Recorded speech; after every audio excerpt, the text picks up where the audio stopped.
So listen to this. Jamie Vardy's story is no miracle. After learning damn near everything I possibly could about him, I'm convinced the main reason why he only managed to go pro at 25 years of age was self-doubt, self-destruction, self-sabotage, whatever you want to call it. Even when he was back in the 7th tier, people were already trying to set him straight, telling him that he could play for England one day, but he never believed them. Instead, he seemingly kept doing everything in his power to destroy any chance he had of making it.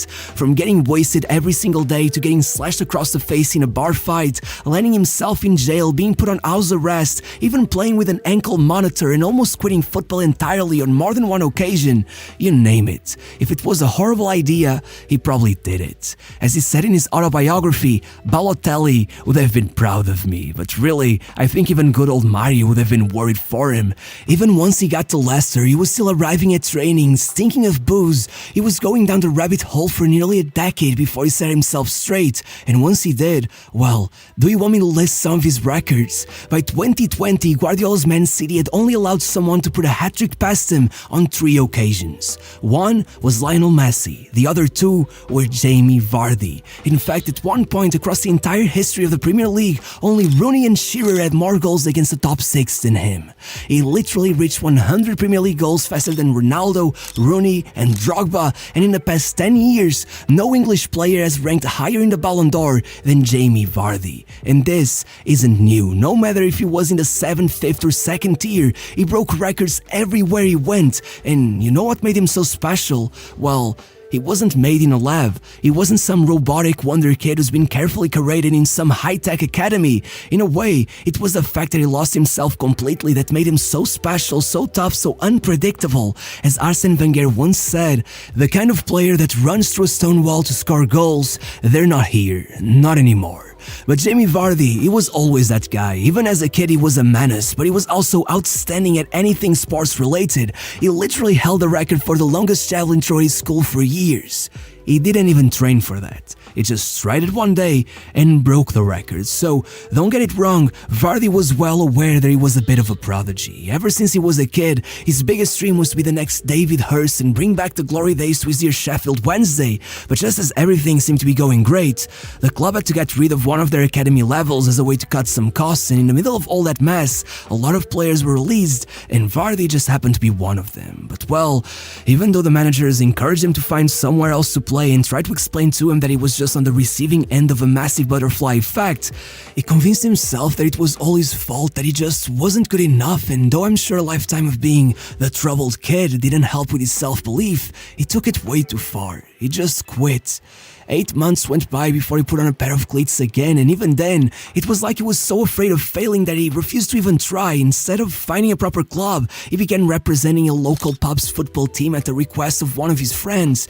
It was just ridiculous. As he described it himself, I came on in the second half, and within 30 seconds, I hammered a shot at the keeper, and everyone was like, what just happened there? By the end of the match, I had scored twice. As I walked out, the coach was asking my friend, where the hell did you find him?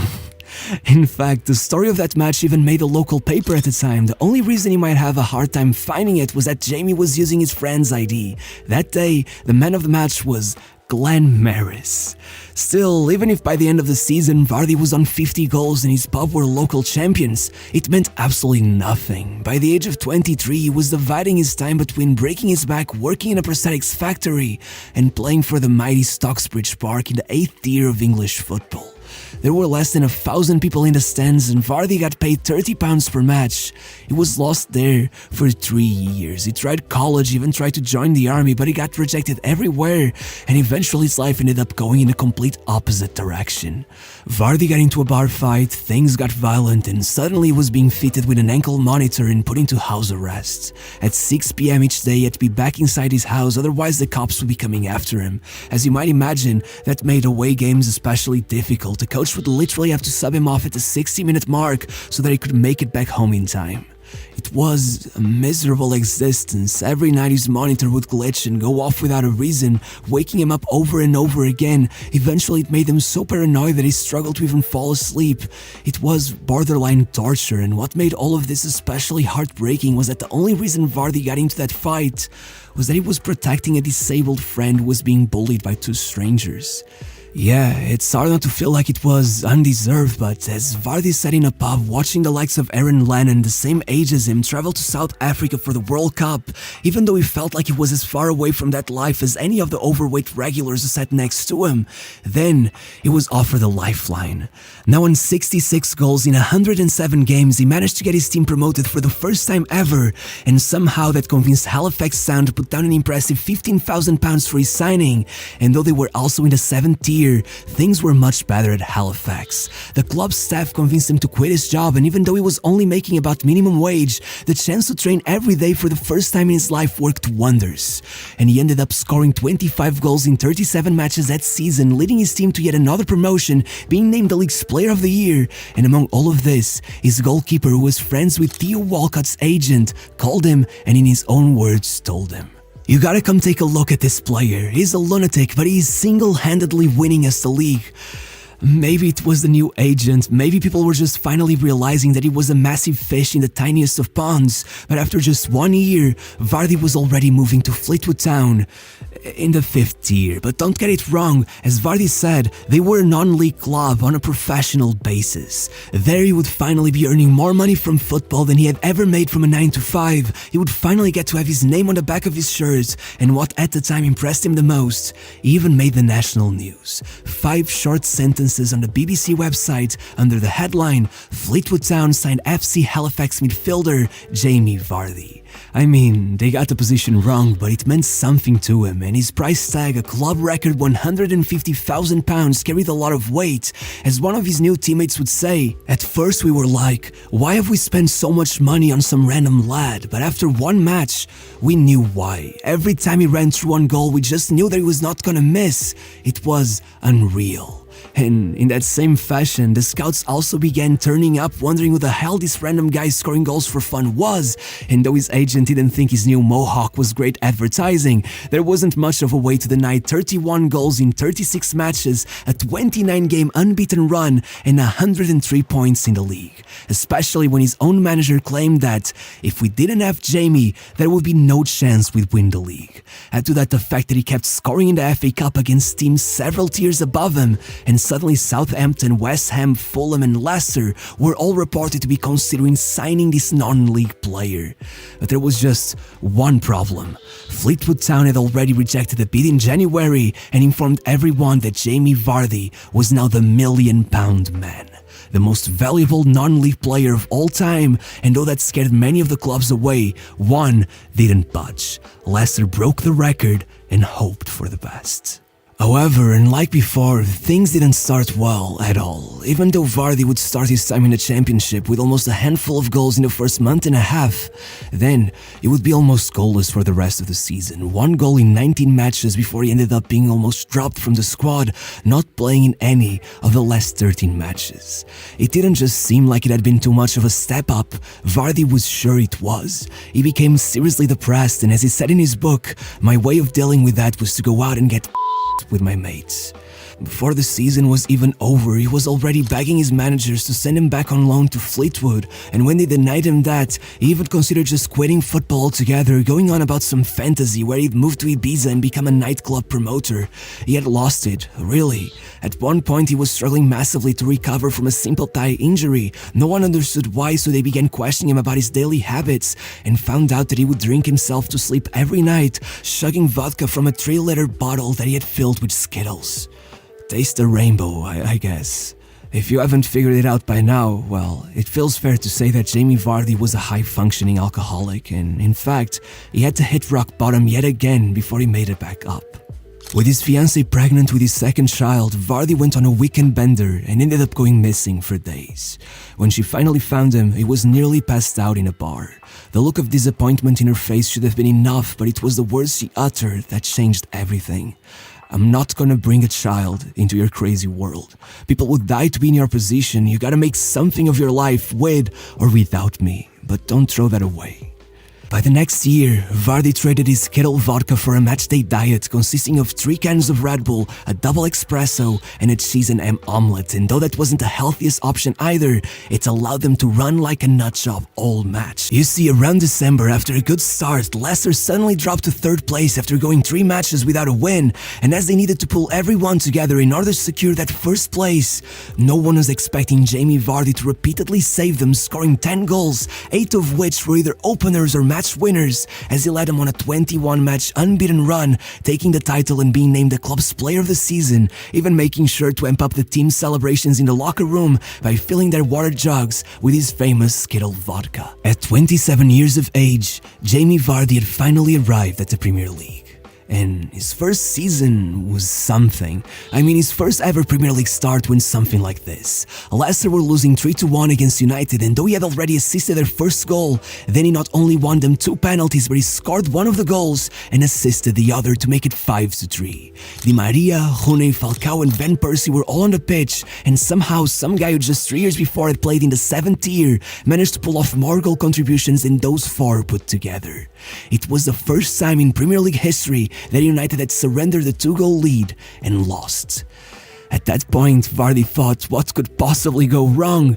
And then Leicester went 13 matches without a win, and he himself went 6 months without scoring. By April, they were still bottom of the table. No club had ever spent that long at the bottom and managed to survive. That was until Vardy had something to say. With 4 minutes left in their match versus West Ham, he assisted the winning goal in injury time. In the very next match, he scored the winner and then the only goal versus Burnley.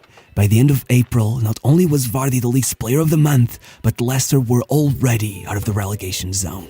And with Roy Hodgson watching from the stands, only 2 weeks after the end of the season, Vardy got his international debut thanks to an injury crisis. In fact, as the Daily Mirror would write, though it makes for an interesting story, it is unlikely this will ever turn into an international career.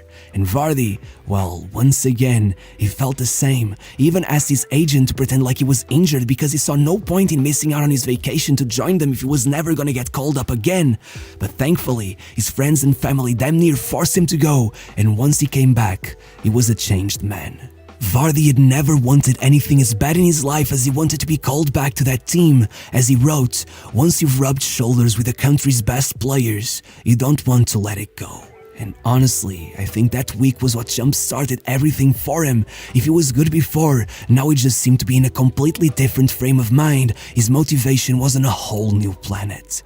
17 matches into the league season, he had contributed to a goal in every match except one. And right in the middle of that spree, there was something even more impressive. 11 consecutive matches scoring, the longest streak in the history of the Premier League. And to make all of that even more shocking, aside from their defeat to Arsenal and a 3-0 beatdown at Newcastle, Leicester had either won by a single goal or tied every single one of their matches. To say that Jamie Vardy had been the difference maker would be an unfair representation of how much he had carried them to the top. His goal contributions had won 26 points for his team in the space of 3.5 months. Take those points away from them, and instead of being top of the league, they'd be tied for second to last. It was only fitting that Vardy got to break Van Nistelrooy's record at Old Trafford, as the be when will their luck run out. By then, it was more like who is going to stop them. And that was when Harry Kane had the brilliant idea of declaring himself as the man for the job, posting a picture of blood-hungry lions on Twitter, hinting that his beloved Tottenham was somehow gonna ruin Leicester's plans. But again, Vardy was there to make sure that did not happen.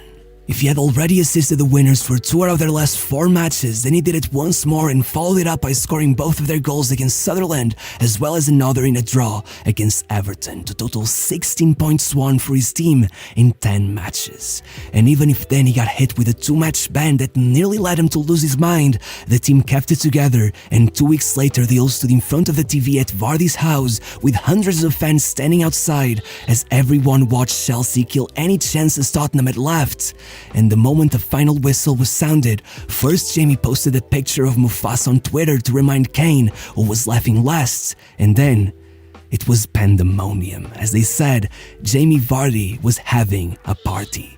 Jamie Vardy was a Premier League champion, and though the PFA snubbed him, both the FWA and the Premier League itself named him the player of the season, and even more importantly for him, he was called up for the 2016 Euros. By the end of that perfect year, Vardy was ranked 8th in the Ballon d'Or, above Zlatan, Lewandowski, Aguero, and even Benzema. And his achievements did not stop there. The next year, he scored in the Champions League against Sevilla and Atletico, leaving Leicester one step away from the semi-finals. The year after that, he scored the goal of the season and joined England for the World Cup. And in 2020, he finally made up for what was maybe the biggest regret in his career. If in his memorable 2016 season he had finished one goal off of the Golden Boot, much thanks to his 2-match ban, then he made up for it, beating Didier Drogba to become the oldest ever player to take the award, and leaving him 7 goals off of the Premier League 100 club, which obviously reached the following season and made it even more impressive by adding one more achievement, becoming the first ever player to score 100 Premier League goals after the age of 30. And though Leicester has now dropped back to the second tier, what makes me the saddest about his career is that he never really got a proper chance with England. I mean, he only ever played a full 90 for his national team on 6 different occasions, and still managed to score 7 times, including goals against Germany, Spain, Italy, and the Netherlands. All of them decisive goals. Because when you're clutch everywhere.